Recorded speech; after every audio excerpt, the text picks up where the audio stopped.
नमस्कार, स्वागत है आपका हमारी खास पेशकश बाजार इस हफ्ते में। मार्केट में इस पूरे वीक में अगर देखें तो एक वॉलेटिलिटी देखने को मिली, लेकिन ये वॉलेटिलिटी जो थी वो नेगेटिव साइड पर थी। आईटी सेक्टर ने सबसे ज्यादा मार्केट को परेशान किया। अगर पहले सेंसेक्स निफ्टी की बात करें तो निफ्टी में करीब 170 अंकों की गिरावट देखने को मिली। सेंसेक्स में अगर थर्सडे तक की क्लोजिंग देखें तो करीब 1000 पॉइंट तक की गिरावट देखने को मिली, लेकिन फ्राइडे के सत्र में, लास्ट के सत्र में सेंसेक्स और निफ्टी दोनों में ही थोड़ी सी एक रिकवरी देखने को मिली, जिसकी वजह से सेंसेक्स पूरे वीक में कह सकते हैं कि करीब 700 अंक गिरा। लेकिन सबसे ज्यादा परेशान आईटी निफ्टी ने किया, जिसमें कि करीब 1750 अंकों की गिरावट देखने को मिली। बैंक निफ्टी में भी करीब 450 अंकों से ज्यादा की गिरावट देखने को मिली। अब क्यों गिरा बाजार, ये महत्वपूर्ण कारण है। टीसीएस के नतीजे आए थे फ्राइडे को, जिसमें कि उनके नतीजे तो इन लाइन विद एस्टिमेट्स थे, लेकिन उनके margins in line with estimates नहीं थे। मार्जिन्स में कहीं ना कहीं प्रेशर था, और उनकी जो मैनेजमेंट की कमेंट्री थी उसमें भी मार्जिन्स को लेकर अभी बहुत ज़्यादा कुछ बूस्टअप होता हुआ नहीं दिखाई दे रहा, जिसकी वजह से मंडे का जब मार्केट खुला तो जितने भी आईटी शेयर थे इन एंटीसिपेशन की उनके मार्जिन्स प्रेशर में रहने वाले हैं, सारे ही आईटी शेयर गिरने शुरू हो गए। इन्फोसिस, टीसीएस, एचसीएल टेक सभी काउंटर बहुत तेजी से गिरे।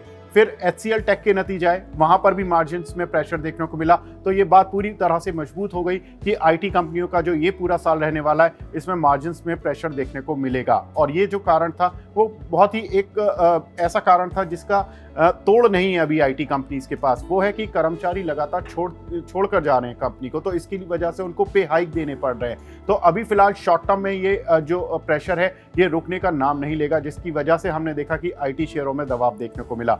साथ ही अगर देखें तो अमेरिका में महंगाई दर 41 साल के हाई पर पहुंच चुकी है, 9% के पार हो गई है। तो मार्केट में अब ये माना जा रहा है कि जो फेड की आगामी पॉलिसी होगी उसमें फेड हो सकता है कि 1% तक ब्याज दर बढ़ा दे। अभी तक तो यही माना जा रहा था कि 50 basis point two 75 basis point तक ही मार्केट अभी सेंटीमेंट को कैश कर रहा था, लेकिन अब 100 बेसिस पॉइंट अगर रेट हाइक होगा तो ये माना जाएगा कि अमेरिका में कहीं ना कहीं मंदी आने के चांसेस और तेज होते चले जाएंगे। तो अभी 26 जुलाई को पॉलिसी है, लेकिन उससे पहले ही मार्केट ने इस पूरे इवेंट को डिस्काउंट करना शुरू किया। साथ ही अगर देखें तो लास्ट वीक हमने देखा था कि ब्रिटेन के प्रधानमंत्री ने इस्तीफा दिया। उसके बाद इस हफ्ते में इटली के प्रधानमंत्री को भी इस्तीफा देना पड़ा, क्योंकि उनकी जो कोalition गवर्नमेंट थी उसमें एक जो बड़ा पार्टनर था उसने अपना हाथ खींचा, जिसकी वजह से उनका जो गवर्नमेंट थी उसको कोलैप्स करना पड़ा और साथ ही उनको इस्तीफा देना पड़ा। तो कहीं ना कहीं हम ये कह सकते हैं कि जियोपॉलिटिकल रिस्क अब दुनिया भर में बढ़ता जा रहा है। पहले श्रीलंका, फिर रूस और यूक्रेन, उसके बाद अगर हम देखें तो पाकिस्तान में भी कुछ ना कुछ प्रॉब्लम चल रही है। साथ ही इटली में प्रॉब्लम शुरू हो गई, ब्रिटेन में प्रॉब्लम हो गई। तो ये जितने भी ये कंट्रीज हैं अब ये जियोपॉलिटिकल रिस्क के दायरे में बढ़ते जा रहे हैं, जिसकी वजह से मार्केट में इन्वेस्टमेंट का सेंटीमेंट नहीं बढ़ पा रहा है। लेकिन अगर देखें तो अगले हफ्ते के लिए क्या ट्रिगर्स होंगे, अगले हफ्ते के लिए सबसे इंपॉर्टेंट होगा कि एचडीएफसी बैंक के रिजल्ट्स होंगे, जो कि सैटरडे को आते हुए दिखाई देंगे, जिससे कि उम्मीद मानी जा रही है कि कहीं ना कहीं अगर ट्रेजरी लॉसेस ज़्यादा नहीं हुए बैंक को, तो एक जो एडवांस ग्रोथ है, डिपॉजिट ग्रोथ है, उसका एक बड़ा बूस्टर मिल सकता है एचडीएफसी बैंक को।